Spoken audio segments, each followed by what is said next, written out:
Again, this is John Paris. I'd like to thank both Raymon Fletcher, who's appearing in person, and Lois Tarkanian, who's appearing over the phone.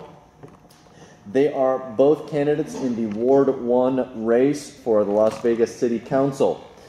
At this point in time, I'll introduce the Asian American group a little bit more. We've been in existence for about 20 years now. Mike Viswani, the gentleman to my left, has been the president of AAG for the last decade and a half or thereabouts. For the last 7 years, we've been doing panel-style interviews for both primary and general election endorsement purposes. And again, thank you to both of you for taking time out of your schedule to join us this afternoon. What we will be doing is, approximately 1 week from today, we will be releasing our endorsements for purposes of the primary, although for your race, it's essentially a general election. In addition to informing the individuals themselves of our endorsements, we will also be getting ad space in various Asian periodicals throughout the Valley, where we'll be essentially printing up slate cards with our endorsements. We realize that early voting starts 2 weeks from today's date, and that for your race at least, it will be over on April 7th. So we are cognizant of the time frame, and again, we should be releasing our endorsements approximately 1 week from today. So, now that you know a little bit about us, we're going to get to know you guys a little bit better. The first question that we're asking of all the races is as follows. And Lois, we're going to start with you first, as we are a chivalrous organization. Lois, why did you decide to run for this particular race at this particular time? And obviously, Raymond, you will have an opportunity to answer that question as well. But Lois, please go ahead. Well, I think we've made significant progress in many areas of Ward 1 since I was first elected. And secondly, I think we've strengthened our neighborhood associations, but I feel we need to strengthen them even more. And thirdly, I feel it's extremely important to have the new medical school approved and going. And I've been spending a lot of time working on that, and that was probably one of the key reasons why I decided to run again. I'd already started on collaborative efforts with people involved in all different areas of medicine, and also with business individuals. We've had studies done, and we've had branding done. And I would say that's the key reason. That plus, I'd like to see us get a better start, a bigger start on our RDA efforts for businesses, which we only got approved, I believe, a year and a half ago. So we've started getting breaks for new businesses coming into the area, and I just feel a greater emphasis needs to be done on that throughout the rest of the month because it takes time to get started. So I would say those would be my key reasons. Okay. Thank you, Lois. And Raymond, why have you decided to run for this particular race at this particular time? Well, I was under the impression, and my understanding of Nevada law was not incorrect. The incumbent was elected during a special election, so she had been serving for over a decade now. And having served as she ran again, she would be serving for 14 years rather than term limited 12. So it was my impression that, that was my understanding. And moreover, I had not planned on running for city council, but during the hearing for the medical cannabis, the incumbent said that she did not feel comfortable moving forward with this after the voters in the state of Nevada overwhelmingly voted to approve medical marijuana. So I did not like the fact that the will of the people could possibly be usurped. And so many people often complain and cry about their government, yet no one ever has the tenacity to get up and get involved and do something. Every day you hear people complaining the way Congress is operating, the way that the White House is going on, what's going on in our own backyard, yet they don't do anything but complain. I roll my wheelchair, I use the city buses, and I see all these businesses that have been closed down for another number of years, that there's absolutely no development going on. I see all the trash and everything, no neighborhood cleanup, on our primary streets, Sahara, Charleston, Valley View, Decatur, going up to Rainbow. You see, we're supposed to be a world-class city, and we're not looking like a world-class city. Our primary focus is the downtown area and strip area and things like that, And it's about time that we redirect our focus to the people that actually live here. And so that's why I'm running. I'm tired of seeing the graffiti. I'm tired of seeing the torn up neighborhood. I'm tired of smelling the horrendous, wretched smells coming from our sewer system. You know, there's nothing that's going to be sexy in this race. These are basic needs that every community needs addressed. But as a world-class city, we should have already had these addressed and be moving on to other things. Okay. Well, Raymond, next question, we'll start with you and obviously give Lois an opportunity to respond. You had mentioned you had some issues, essentially basic infrastructure concerns that you had with Las Vegas and specifically various areas of Ward 1. What specific ideas do you have to try and improve that infrastructure to make the city, not only the more focused areas like downtown and the Strip, but the city as a whole, a cleaner and safer place for its residents? I want to, and the incumbent brought up neighborhood associations. I want to build up and help get more neighborhood associations going. I want to help get people more vested in their neighborhoods, in our community. We are a transient community. We are. You know, but when, according to last studies, we're 47th in education, when, you know, and I work for our school system, so I see the problems there. You know, but when you go and you see people twirling signs on the side of a corner knowing that that's the only future that they're going to have, you got to think, what can we do? What resources are available? What studies have been done that are just sitting on a shelf that nobody's done nothing with but to pay for a study? What has been done to try to address these issues, and where can we build on that from? That's where I would start. Okay. And Lois, what ideas do you have to improve the infrastructure of Las Vegas as a whole, but in particular your area of Ward 1? Well, I would agree that we need to continue to work on all forms of neighborhood cleanup and things like that, but I'd like to point out that we were the leaders as far as the emphasis on neighborhood associations. We have more neighborhood associations in Ward 1 than in any other ward within the city. And that's because I spend a lot of time going out personally, visiting all the areas personally, and responding to every single complaint or concern or recommendation that came into our office. Now, sometimes you can't get what the person calling wants, but I would say that the majority of the time, in fact, maybe 90% of the time, we were able to do that, and that's by improving the streets and things along that line.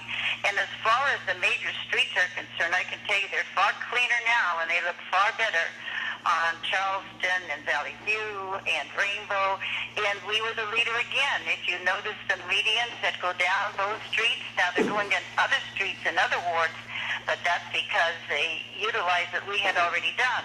And that is on the medians that look so ugly with dirt and trash accumulating within them.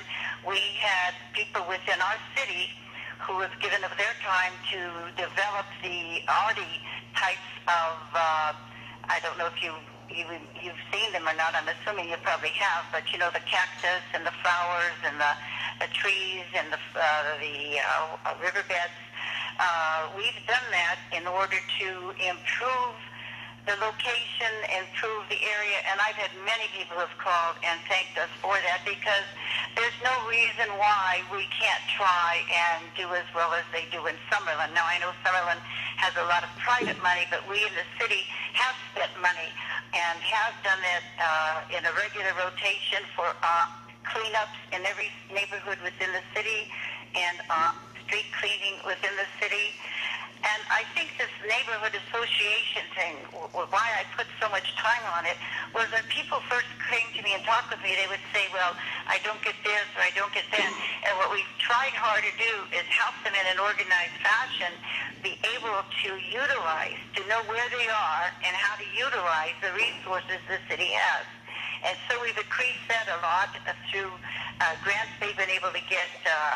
And, you know, what you have to do is, if a neighborhood doesn't take care of itself, if people find it acceptable for certain things to occur, then the community has to be involved in the effort of improvement. If not, then they're setting the norms lower than they want them.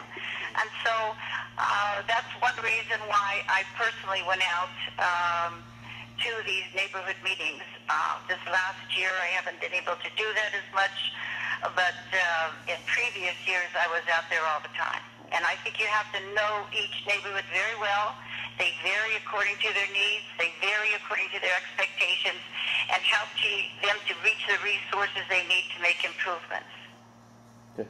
Lois, one question that we've been asking in many of the city races essentially deals with the stadium issue that recently arose and caused so much strife and angst in the Las Vegas City Council. Without addressing the stadium issue specifically, but in general, when public tax dollars are used for potentially private, what some people feel ought to be privately funded endeavors, many times people need to take a much harder look before committing that kind of public money.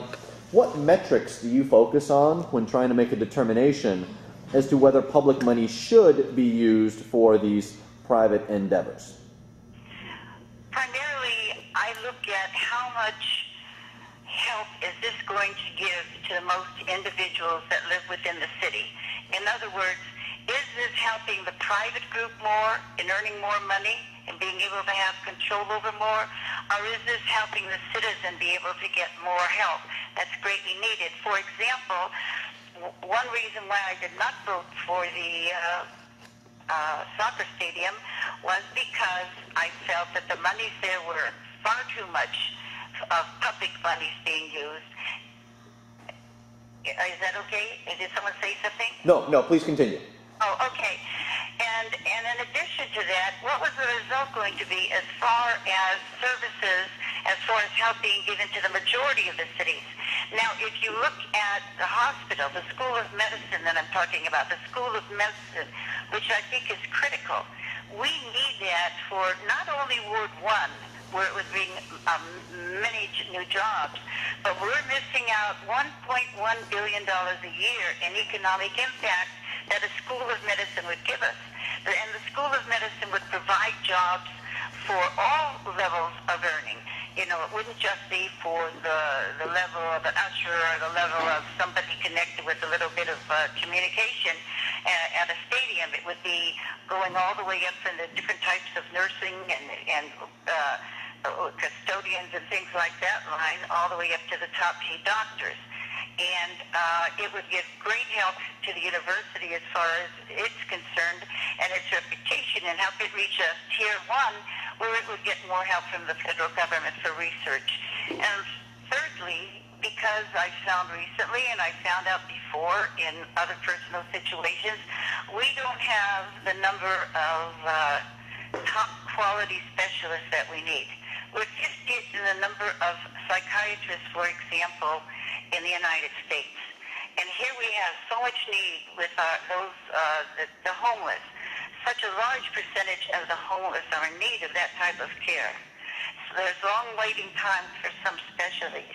Some diseases aren't treated in Las Vegas. So if you said to me, we should put more public money into something like the School of Medicine, which we have not committed to, by the way, yet, but if we did do that, I would go for that, because I feel, who are we helping? We're helping not only Ward 1 or all of the city, we're helping all of Southern Nevada. So that would be my perspective in the long run on what would be most important. Okay, thank you. And Raymond, what metrics would you focus on when determining whether to commit public monies to ostensibly private endeavors? Return on investment. What I mean by that is, what is the community as a whole going to gain from? Because these are not just Ward 1 dollars. These are dollars of all Las Vegas residents. And I don't want to make an investment in my ward that would only help, a handful of people, and take away maybe from a park project in another ward, or infrastructure improvement in another ward. And you also have to look at what kind of partnerships are you forming, are you creating, what is the history of your partners, success and failures, and what kind of plans are on the table that go with this investment of dollars. Raymond, over the last 2 years, since you're running for city council, I'm assuming you have been involved personally or professionally in city politics as a whole. In the last 2 years, what votes have stood out as being the most egregious to you, or votes that you certainly would have gone in the opposite direction from what the city council ultimately decided to do? My opponent's vote back in December. Had my opponent voted differently, we would not have moved forward with the soccer stadium. It would have been dead in December. But unfortunately, my opponent flipped for it before she was against it. Okay. And Lois, in the last 2 years, what votes do you think that, for lack of a better term, the city council got wrong, or that you might like to have back or have a second opportunity to address? Well, I think one of the things that concerned me, my opponent has stated that I was against medical marijuana, and I wanted to state that I think I made very clear in public meetings that I was not against medical marijuana. What I wanted to do was have medical marijuana be done medically. In other words, with a prescription of what type of part of the plant is the marijuana plant, how much, the duration, and so forth and so on.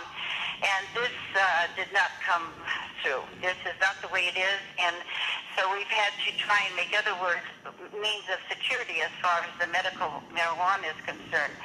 So I would say I had a disappointment there that we did do better, but we couldn't.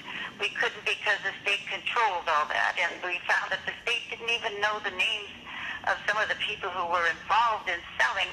And with a situation like this, if you're going to have it, I think you should have it in the right way.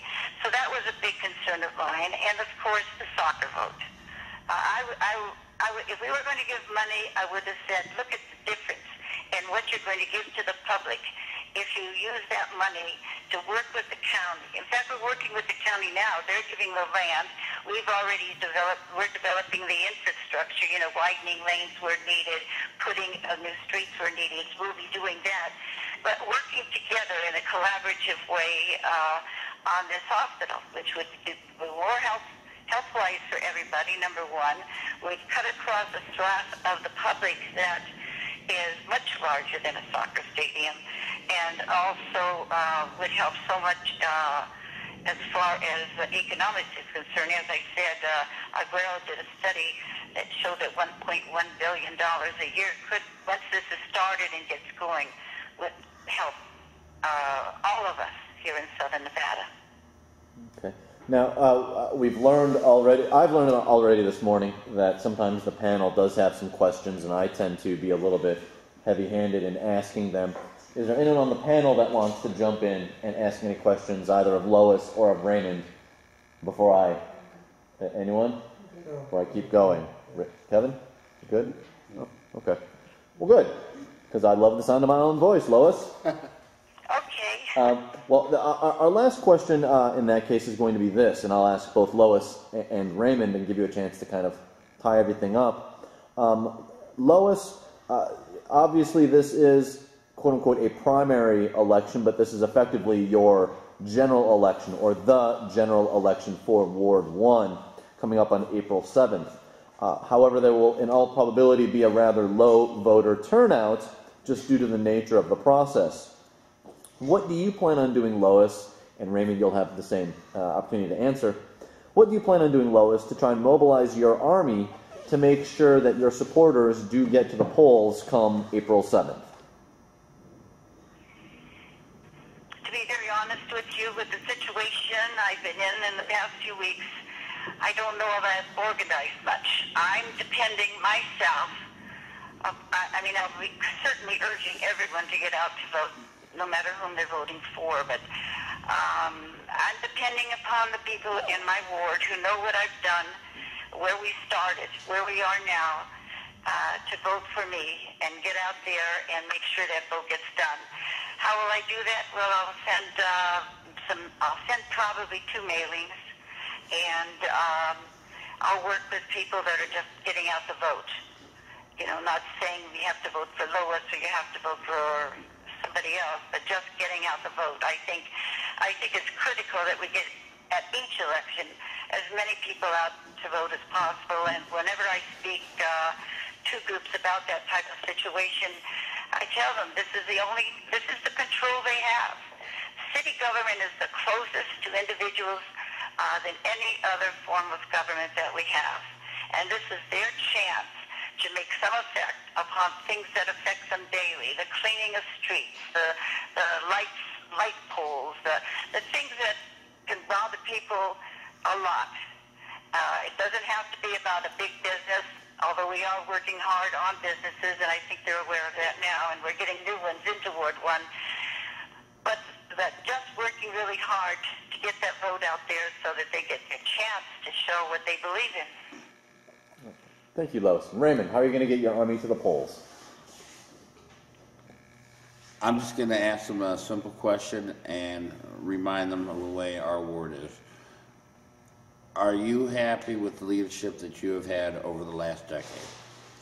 Then I'm going to remind them of our grocery stores that have closed, that the incumbent has stayed silent on. Remind them that I was the one that sat at the bus stops with them as they had to go many miles away from their home, from our neighborhoods, to just get groceries because Food for Less closed, Vaughn's closed, Albertson's closed. You know, I'll remind them that I'm the one rolling in your neighborhood waiting with you at the bus stop, talking about your children's education, talking about the amount of graffiti on our playgrounds, our slides smelling like urine, our sewers smelling rancid.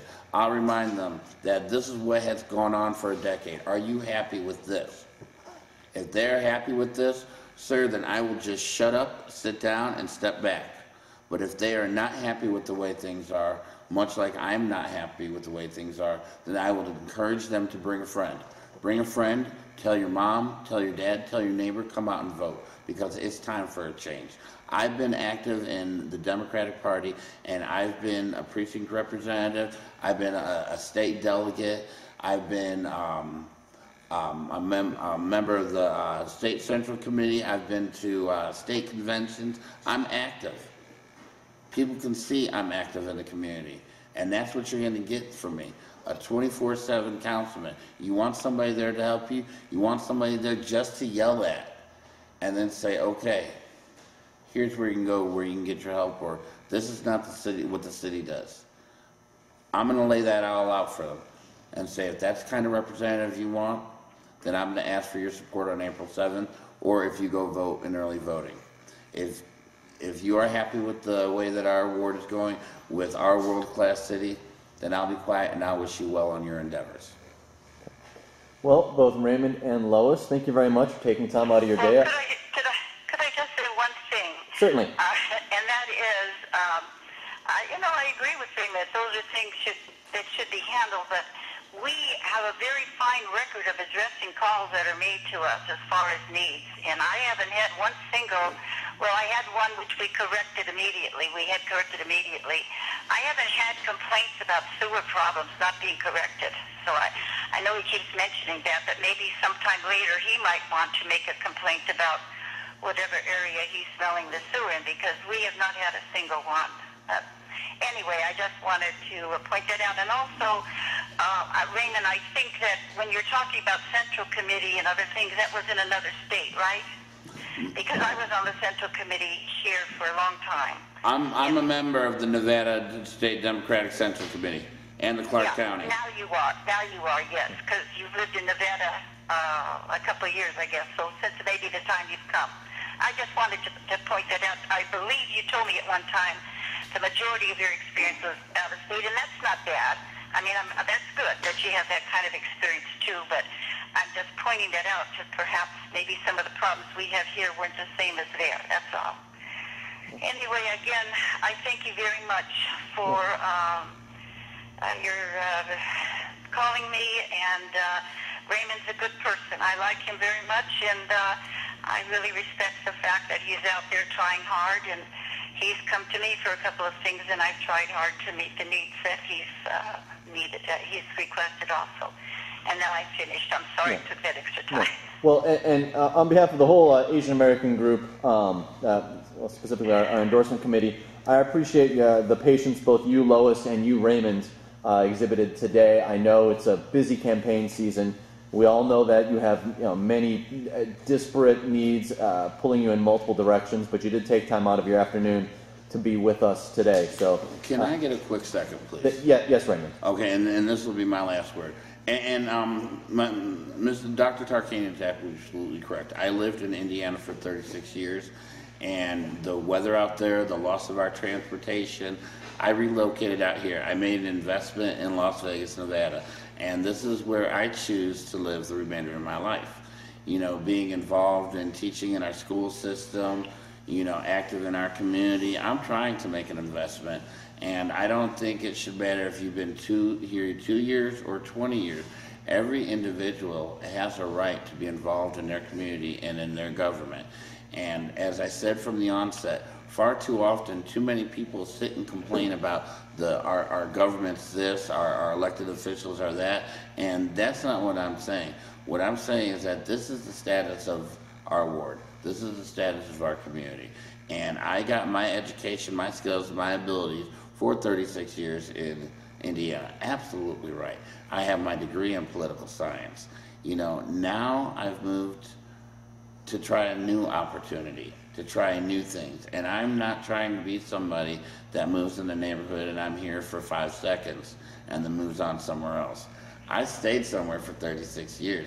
I want to stay here for at least another 36 years, God willing. And Raymond, I think it's obvious to all of us that both you and Lois are both passionate and committed to your local communities as well as Nevada as a whole. Obviously, you've thrown your hat into the ring politically, and you've exposed yourself to the kind of scrutiny that an average person wouldn't have, and we respect the fact that both of you have been willing to do so for the betterment of your fellow Nevadans. So thank you very much, both of you, for being willing to do so. Again, we should be releasing our endorsements probably within the next week or so, and you will both be hearing from us shortly. Thank you very much. Thank you. Thank you, Raymond.